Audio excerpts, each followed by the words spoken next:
কালি Facebook লাইভত 1 ঘণ্টা মই কৈছো আৰু যদি কিবা কব লাগে মই ফেসবুকৰ জৰিয়তে কম কাৰণ সাংবাদিকসকলৰ আগত কথা কলে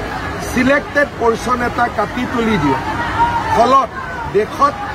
বেয়া পৰিৱেশো সৃষ্টি হ'ব পাৰে সেইকাৰণে এই ঘটনাটোৰ সম্পৰ্কত মই যি কব লাগে ফেসবুকৰ জৰিয়তে কম যাতে গোটেই অসমৰ মানুহে কথাখিনি একেলগে শুনিব পাৰে মই একোৱে নকওঁ এই বিষয়ত আপোনালোকক ক'ব লাগিলে আপোনালোকে সোধা প্ৰশ্নখিনি মই বুজি ল'ম উত্তৰখিনি কিন্তু মই ফেসবুকৰ জৰিয়তে দিম যাতে সকলোৱে একে কথা শুনিব পাৰে একে কথা বুজিব পাৰে নহলে এটা টিভি এটা কাটিব এটা টিভি এটা কাটিব আৰু পৰিৱেশটো বেয়া হোৱাৰ সম্ভাৱনা থাকে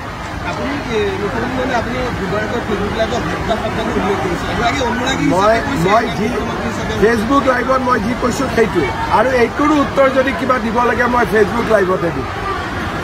ঠিক আছে বিশ্বাস নহয় আপুনি যিটো কাটিব বেলেগ টিভিয়েটো বেলেগ কাটিব